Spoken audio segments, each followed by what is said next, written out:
I'm Tot Foster and I'm on my way to an early career researcher event. 25 of us ECRs are getting together to share notes on work, life and ageing. ECR is quite a broad term. Someone can be, still within their PhD, or they could be someone like me who's, a good 5-6 years out, and we all still sort of lumped together. I guess I see it as where maybe you are or where you want to be in your career. It's a kind of a transition period, kind of exploring a bit more like where do you want to go, what do you want to do, and what are actually your passions. That was Simone Thomas, Claire Cleland and Ione Villa Palencia. They all work on projects within the Social, Behavioural and Design Research Programme, SBDRP. I'm part of this group too, and today I'm lucky enough to be here at Queen's University in Belfast. Claire and Simone have put this event together, and I'm really looking forward to seeing old friends and meeting new people too. So myself and Simone, we volunteered to organise an ECR event. You can have conversations, you can network and you can feel comfortable. I would love for people to take away some really good ideas and that they just really enjoyed, learning from and with other people. To describe your area of work, and we had quite a lot of variety. My name is Kate Pemble. I'm an Impact Research Fellow working on the Designing Homes for Healthy Cognitive Ageing project. I think one of the big values of the SBDRP programme is its interdisciplinarity, the ability to come to events like this with people, some of whom are other social scientists with a slightly different topic interest, but others are from a completely different background, or from arts and humanities, or from sports, or from computing science. And these are people we don't really get to interact with because we're not going to the same conferences, we're not going to the same events within the academe.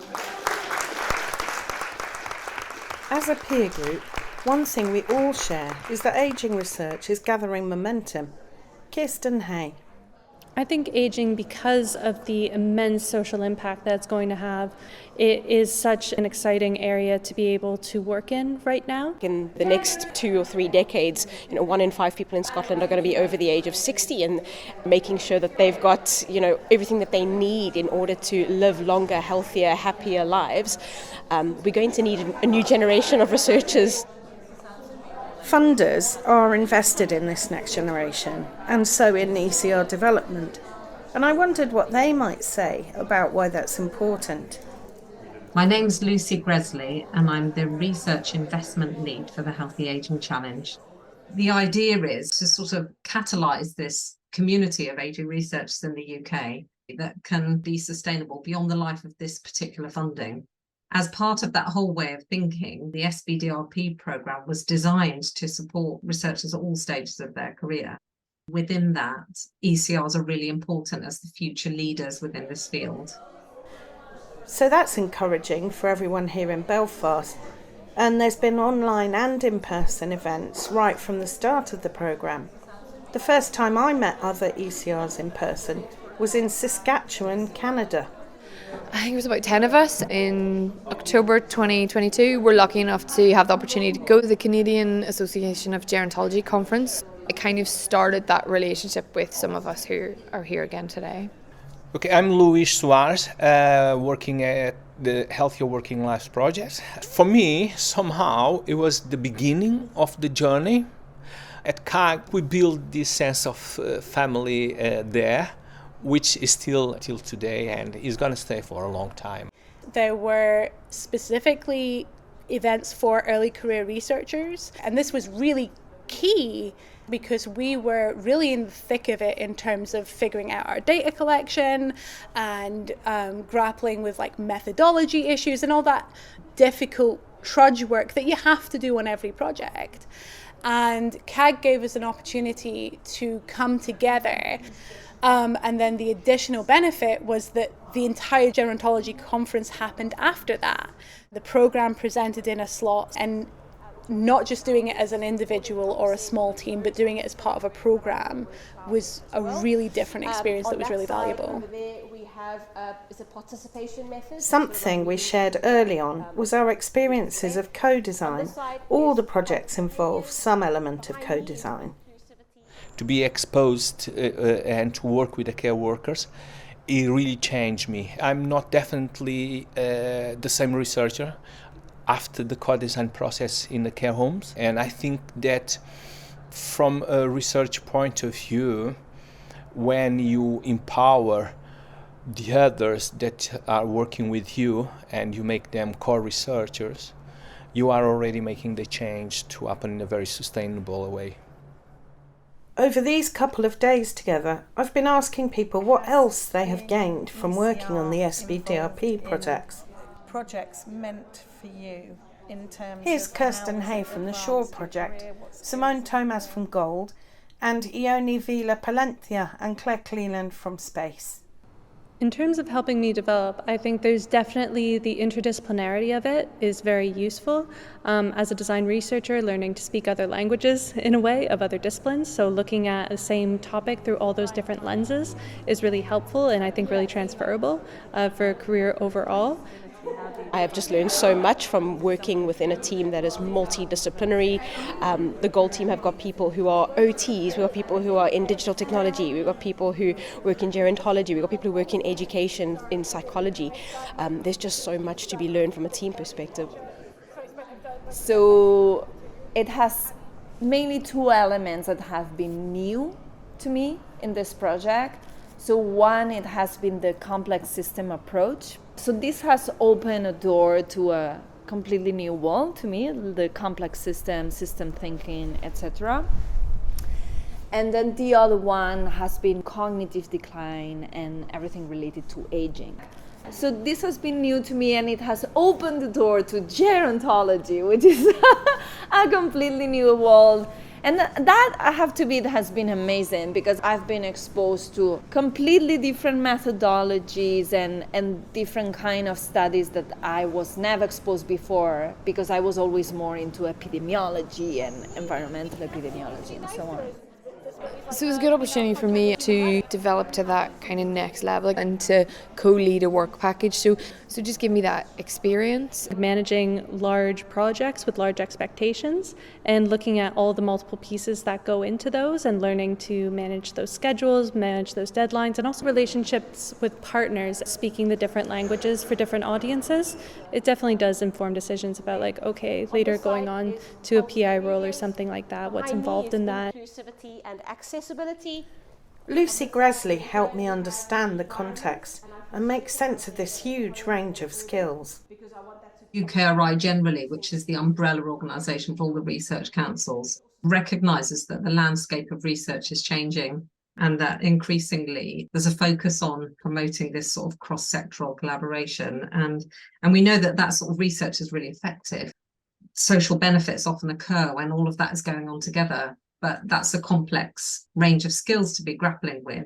To become the future academic leaders, early career researchers need project management skills, co-design skills, the ability to work alongside and collaborate with a range of different stakeholders, whether it's in policy, in businesses, with charities. And the reasons for that are that healthy aging itself is this sort of hybrid domain in which the needs of older people cut across lots of different service models, businesses, products. And so we're investing in our ECRs to make sure that they can rise to that challenge. So what are ECRs saying about working with partners outside of academia? So I think being involved with a project like Deshka is incredible from an early career perspective. I have been working with industry leaders like IKEA. I have been working alongside design professionals and architects and local authority members, and it was baked into the project from the very beginning. My role was linked with business, so we worked with a business. They provided training for our older adults group, and yeah, it was really interesting to see how they operate, and it was coming from someone, not always the researchers. And what about the wider programme? How do ECRs feel they've benefited from being part of SBDRP? I think that the model in which gold exists within the SBDRP, I think that's a really, really good model for research projects. There is this constant opportunity to tap into other people, to learn from other people, to contribute to other people's work as well. And I've really, really enjoyed that.